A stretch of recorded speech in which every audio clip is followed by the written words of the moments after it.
Hi అండి, అందరికీ నమస్కారం. తెలుగు కథలు బై రమీ జ్యోతి ఛానల్కి స్వాగతం. స్వీట్ అండ్ క్యూట్ లవ్ స్టోరీతో మీ ముందుకు వచ్చాను. వల్లపు చిలుకలు మొదటి భాగంలోకి వెళ్దామా? హాసినికి చాలా కంగారుగా ఉంది.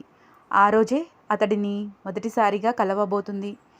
ఇన్నాళ్ళు ఫోన్లో మాట్లాడడమే, కనీసం ఫోటో కూడా చూసింది లేదు.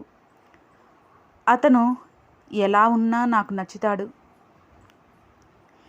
ఎందుకంటే నేను ఇష్టపడింది అతడి మాటలను మాత్రమే. మరి అతడికి నేను నచ్చుతానా అనుకుంది హాసిని.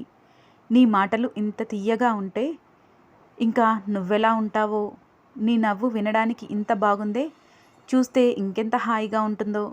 ఎప్పుడు మరి రాని వారి దర్శనం అని అతడు ఎప్పుడు అనే మాటల్ని తలుచుకుని కంగారుగా అనిపించింది హాసినికి. అద్దం ముందు కూర్చుని పదే పదే చూసుకుంటోంది. నవ్వుతూ చూసుకుంటూ ఉంది. అటు తిరిగి ఇటు తిరిగి వెనకకు తిరిగి తనని తానే చాలాసార్లు చూసుకుంది. పర్లేదు, అందంగానే ఉన్నావు అని తనకు తానే అనుకుంది.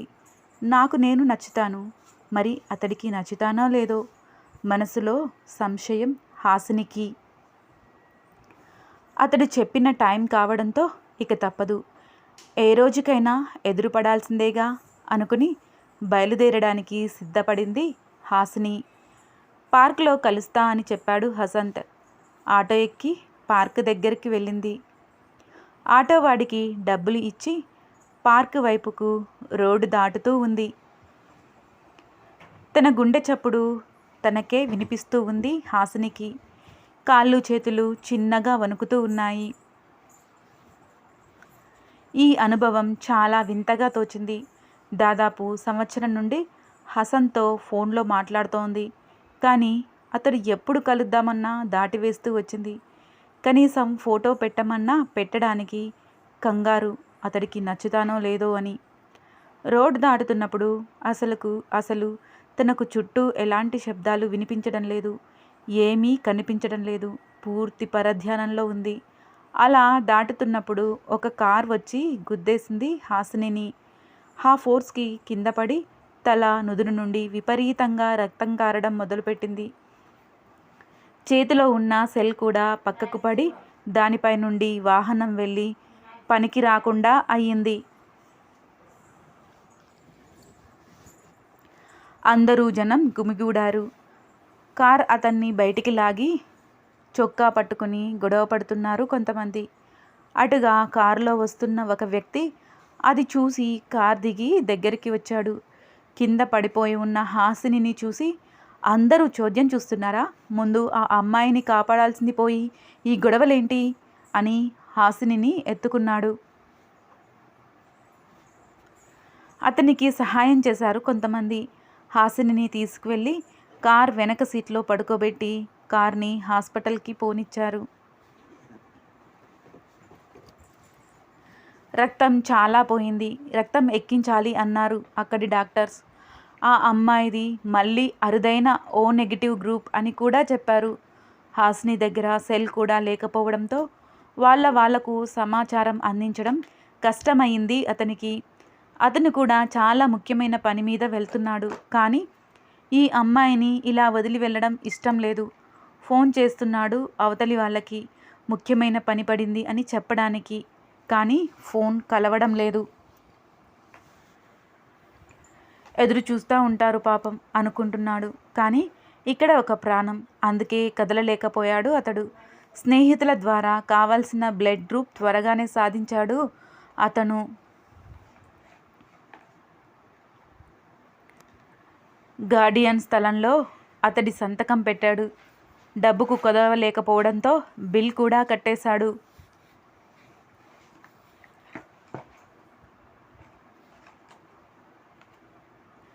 ఆ అమ్మాయికి మెలకువ వస్తే వాళ్ళ తల్లిదండ్రులను రప్పించి తాను వెళ్ళొచ్చు అని ఎదురు చూస్తూ ఉన్నాడు. 2 గంటల తర్వాత మెలకువ వచ్చింది హాసినికి. హాస్పిటల్లో ఉన్నానని అర్థమైంది. కానీ ఎవరు తీసుకువచ్చారో తెలియలేదు.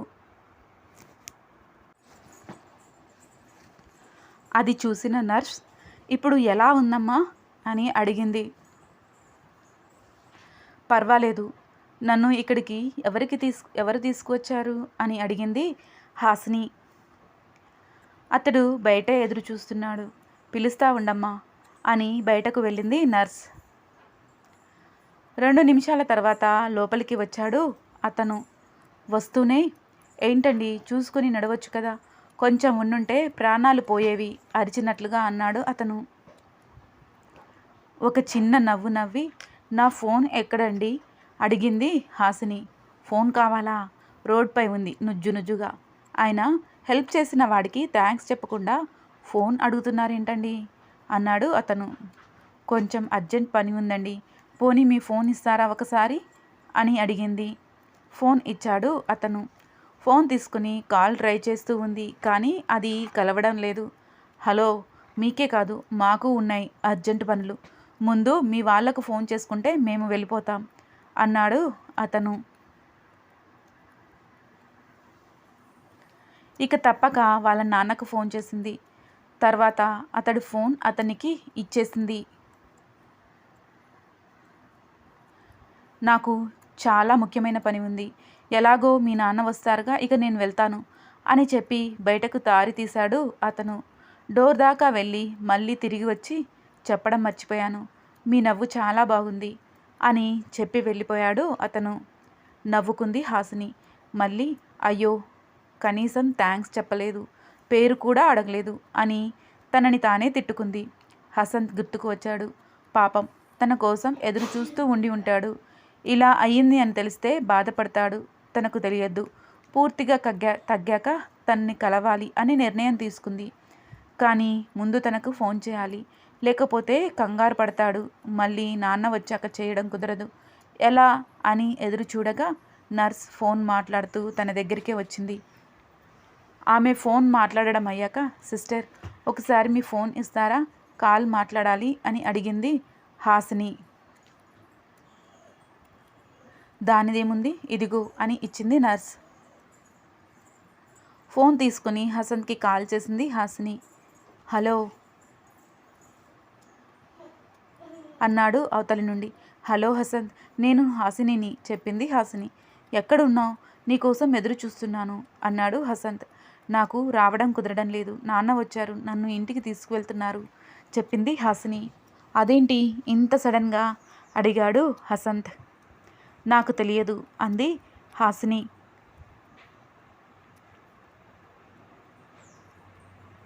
సరే, నీ ఫోన్ ఏమైంది, కలవడం లేదు అన్నాడు హసంత్. అది రిపేర్ వచ్చింది, అందుకే పక్క వాళ్ళ సెల్తో చేస్తున్నాను చెప్పింది హాసిని. ఈరోజు నా దేవతను చూస్తానని ఎంత ఆశపడ్డానో తెలుసా, నిరుత్సాహం తొంగి చూసింది హసంత్ గొంతులో. ఏం చేస్తాం, త్వరలోనే కలుస్తాలే అంది హాసిని. ఆలోపు ఒక ఫోటో అయినా పంపు అన్నాడు హసంత్. కుదరదు, ఎన్నిసార్లు చెప్పాలి, డైరెక్ట్గానే కలుస్తాను అన్న. నువ్వు రాక్షసివే, కనీసం ఒక ముద్దైనా పెట్టవే, మళ్ళీ ఎప్పుడు కాల్ చేస్తావో అన్నాడు హసంత్. పక్కకు చూసింది హాసిని. నర్సు పక్క రూమ్లో ఉండడంతో ఫోన్లో ముద్దు పెట్టేసింది. లవ్ యూ బంగారం, త్వరగా ఫోన్ చేయించుకో, నీతో మాట్లాడకుండా నేను ఉండలేను, నీకు తెలుసుగా అన్నాడు హసంత్.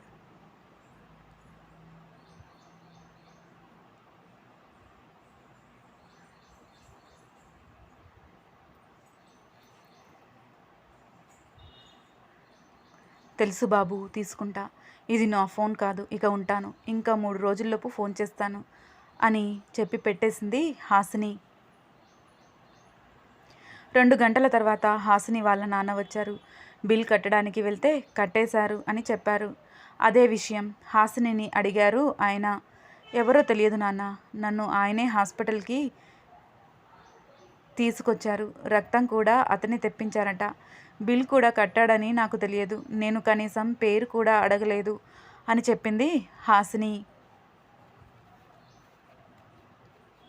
అంత సహాయం చేస్తే పేరు కూడా అడగలేదా ఆశ్చర్యపోయాడు ఆయన.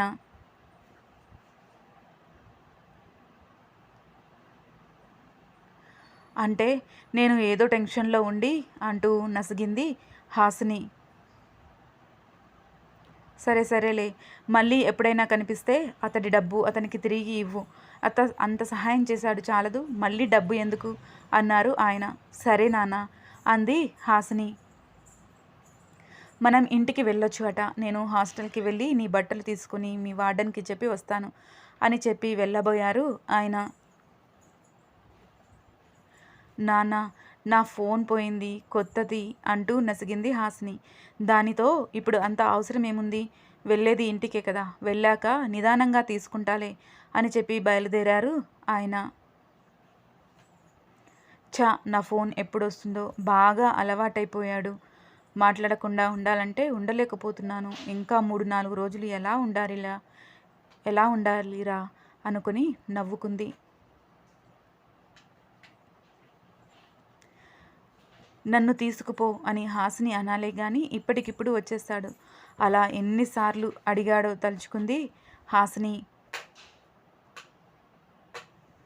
కొనసాగుతుంది. ముఖ పరిచయం లేని వారిద్దరూ మళ్ళీ కలుస్తారా? వారిద్దరి మధ్య ఎలాంటి అవాంతరాలు వస్తాయి? అన్నీ తెలుసుకోవాలంటే ఈ సిరీస్ని ఫాలో అవ్వాల్సిందే. ఇది పెద్ద సిరీస్ ఏం కాదండి, కేవలం 6 భాగాలే ఉంటాయి. Cute and sweet love story. తప్పకుండా ఫాలో అవ్వండి. మీ అభిప్రాయాలను తెలియజేయండి. మీకు ఈ కథ నచ్చినట్లయితే లైక్ చేయండి, షేర్ చేయండి, కామెంట్ కూడా మర్చిపోకుండా చేయండి. మరో భాగంతో మీ ముందుకు వస్తాను. మీ రమేష్ జ్యోతి.